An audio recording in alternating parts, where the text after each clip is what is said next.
Babay! Muhtaram Sardar Sarp Genel Quvay Musala, Mobil Yakın Vazir Müdafaa Cumhurbaşkanı her şahsi takribi müdafaa edildiği Saf Orostan. Komiser Veyak Patpakoni Mizozu'da. Salam Rafiqon. Salam Rafiq! General Ozod. Ozod!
раис, иштирокчони ҷаомади сафарбарӣ, пеш аз ҳама мехоҳам миннатдории вазири мудофиаи ҷумҳурии Тоҷикистонро ва шумо муҳтарам раис ва ҳамаи шаҳрвандоне ки имрӯз фаъолона дар чорабинии мо иштирок менамоянд изҳори миннатдорӣ намоям. санҷиши имрӯзае ки дар ноҳияи Балҷивон баргузор мегардад бо супориши бевоситаи сарфармондаи олии қувваи мусаллаҳ президенти ҷумҳурии Тоҷикистон генерали артиш муҳтарам Эмомалӣ Раҳмон гузаронда мешавад. мо ҳамасола тибқи нақшаи вазорати мудофиа тамоми шаҳру ноҳияи ҷумҳуриро зери санҷиш қарор мегирем ва аз солҳои қаблӣ ки ба ноҳияи Балҷивон мебинем чӣ қадар навовариҳо дар ҳудуди ноҳия, худи маркази ноҳия, умуман дар маҳаллоам ҳамаю аз ӯ шаҳодат медиҳад ки чӣ тинҷу оромӣ дар Тоҷикистон фаро гирифтааст. асоси ҳамаи пешрафти тинҷу оромие. чорабине ки имрӯз мегзарад ба хотири ягон худнамоишӣ не, ба хотире ки ҳамаи мо бояд чӣ омода бошем. мақсадам ҳамин аст. имрӯз мо аз субҳи саҳар дар якҷоягӣ бо муҳтарам раис аъзои институт вобаста ба вазифае ки ба зиммаи иқтисоди мудофиаи ҳудудӣ монда шудааст, вобаста ба захираҳои сафарбарие ки барои қисмҳои ҳарбӣ дар замони ҷанг пеш меништа аниқ кардем ва инак ҳозир қувва воситаи мудофиаи ҳудудӣ ва захираҳои сафарбариро чӣ дидан менамоем. ба ҳамаи мо вазъияти ҳарбӣ сиёсии ҳам ҷаҳон ҳам минтақа маълум аст.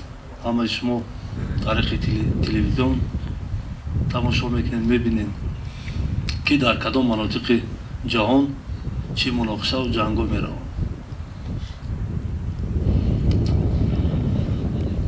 дур намерем, соли 2021 давлати ба мо ҳамсоя ҷумҳурии исломии Афғонистон ки як артиши 300 000 дошт,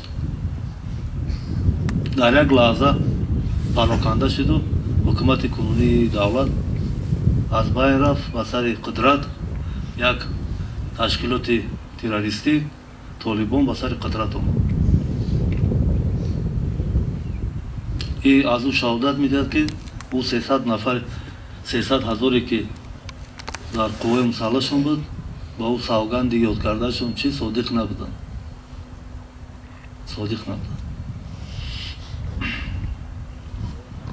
соли 2021-2022 шумо медонед як муноқишаи сарҳадӣ байни Тоҷикистону Қирғизистон дар вилояти Суғ буд, дар минтақаи Лахш буд, дар ноҳияи Мурғоби вилояти мухтосори Кӯҳистони Бадахшон буд ки бо ҷумҳурии Қирғизистон ҳам сарҳад буд. ва тамоми мо намегем акун вазорати мудофиа ё ки гвардия миллӣ ё вазорати кори мо мегем артиши миллӣ. тамоми артиши миллӣ вазифае ки дар наздаш буд сарбаландона иҷро кард. ҳамаё ки буд сарбозо, афсаро, сарбозое ки мумкин ки дари саф ҳам ҳастанд, дар ӯ шабу рӯз хизмат карданд ва бештари онҳо барои шуҷоат, барои мардонагӣ аз ҷониби пешвои муаззами миллат қадрдонӣ гардиданд ки боз як бор дигар рӯяи тамоми ҳайати шахсии артиши миллиро бо чӣ кард баланд кард. имрӯз артиши миллӣ мо ӯ артиши миллии соли 1993 нест. нами муноқишое ки ҷанге ки бигем дар хати сарҳад буд исбот кард. имрӯз мо қувваи ҳарбии ҳавоиам дорем, мудофиаи зидди ҳавоиам дорем, қушунои хушкигардам дорем, қушунои зудамалам дорем. имрӯз қувваи мусаллаҳе ки метавонад вазифае ки дар наздаш монда шудааст иҷро кунад. албатта бе захирои сафарбарӣ яъне шумо ӯ вазифаро иҷро карда наметавонад. барои чӣ? барои он ки ягон ҷанг беталафот намешавад. ягон давлат дар замони осоишта қувваи мусаллаҳаша дар ҳайати пурра нигоҳ дошта наметавонад, барои он ки маблағталаб аст. ба ҳамин хотир шаҳрвандое ки дар оҷа истодагиянд, читавре ки мо гуфтем барои қисмҳои ҳарбӣ дар замони ҷанг пешбинӣ шудагиянд, дар як вақти муайян бояд ҳозир шаванд ва ӯ қисми ҳарбиро ба замони ҷанг омода кунанд.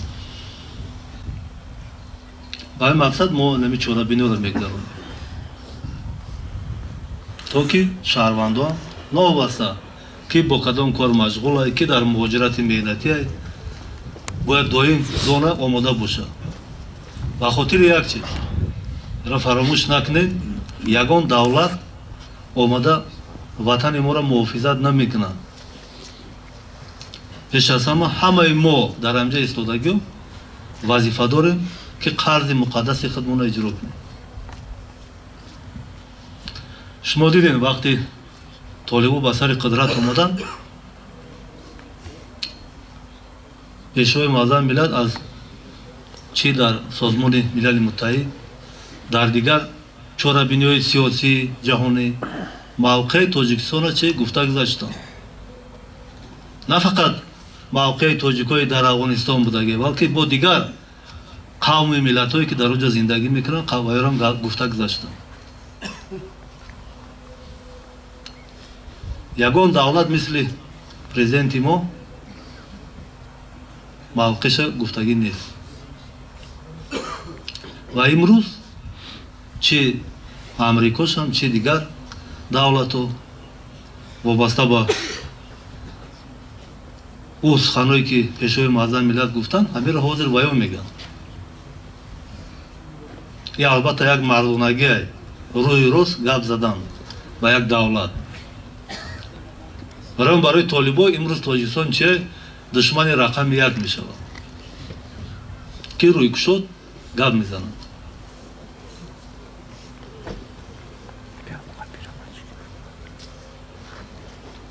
ҷангҳое ки имрӯз дар Украина мо дар чанд ҷо гап мезанем, агар қувваи мусаллаҳи ва давлат то оғози амалиётҳои махсуси байни Россия ва Украина ҳамин 130,000 буд. ҳисоб кунед, шумо ҳам мебинед чӣ қадр талафот дар ин 3 сол. аллакай қувваи мусаллаҳ намонд, чандум маротиба рафта истаед. аз куҷо пур мекунанд? аз ҳисоби нами шаҳрвандое ки дар эҳтиёт қарор доранд. мо аз ина муҳтарам раис кати гузаштем ва беҳуда напурсем ки шумо хизмат кардем накардем. бештар дар инҷа бояд шаҳрвандое бошад ки хизмати ҳарбиро адо кардагиянд. барои чӣ? барое ки таҷрибаи хизмати ҳарбиро доранд. ин ҳозир дар инҷа мебинем падаро бобо истодагиянд, ҳамаи ин касо дар даврони шӯравӣ хизмат карданд. барои ҷавоное ки имрӯз мо ишора намекунем ки кадомаш хизмат кард накард, ана барои ибрату намуна нами касо боз бошанд. дар Тоҷикистон не, дар дигар собиқ ҷумҳуриҳои иттиҳоди шӯравӣ хизмат карданд. дар хориҷи кишвар ҳам, дар Германия ҳам хизмат карданд, дар Монголия ҳам хизмат карданд. имрӯз хурсандона мо чӣ давлати мустақил дорем, дар ватани худмон хизмат мекунем. ин на фақат вазифаи шаҳрвандӣ, ба фикри ман ки ин қарзи муқаддаси ҳар яки мо аст. инан ки ҳамин сарҷамӣ боша, ягон душман ба хоки ватани мо қадам монда наметавонад. имрӯз мо дуромадем, осорхона тамошо кардем, чӣ хел мардум бар зидди намо истилоҳгаро бо сангу кетману досту баромада чӣ меҷангӣ? номус як чизи баланда. Аммо номуси тоҷикимон бояд доим баланд бошад. номуси миллимон. Анами барои мо муҳим аст. Саломат бошед.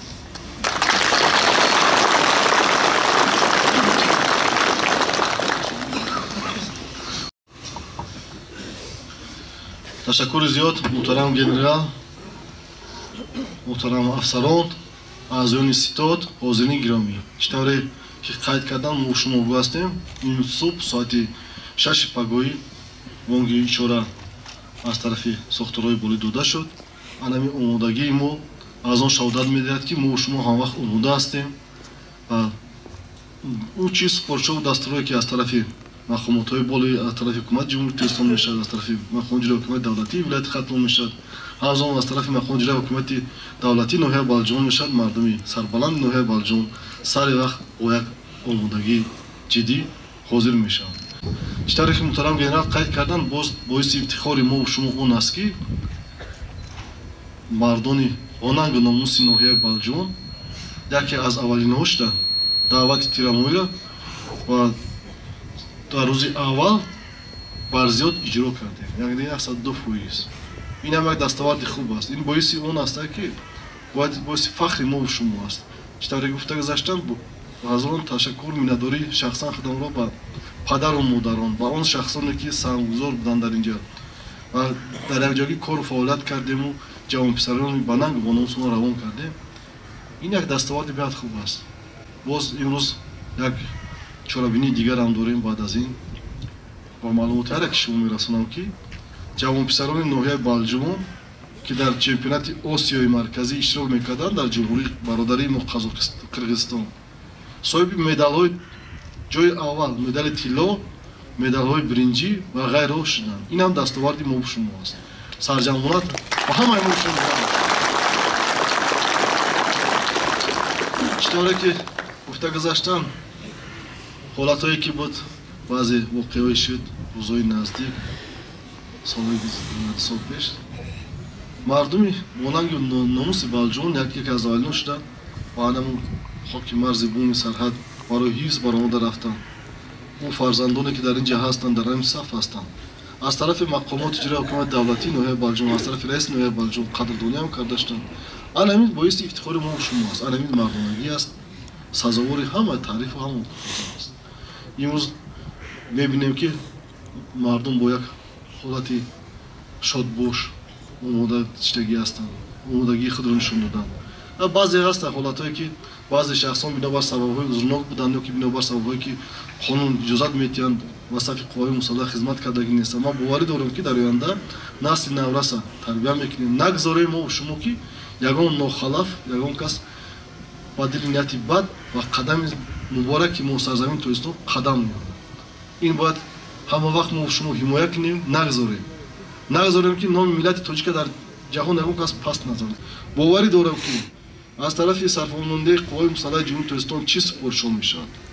از طرف وزارت مدافع جمهوری ترکستان همه وقت ما شما آماده هستیم. بار دیگر از نام خودم شخصا با محترم گنرال و هیئت مهمانان که در اینجا حضور دارند خوش آمدید میگم. در کارهای آینده شما موفقیت آرزومند است و هر یک شما سلامتی عمر دراز و برکت آرزومند هستم.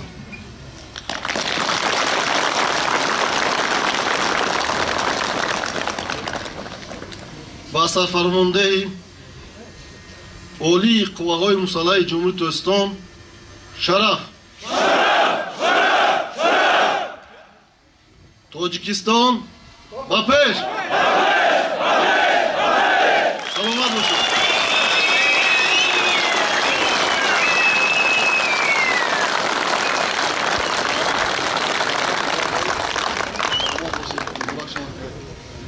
تشکر با همه شما. Nizam! Hocam! Salamat olsun.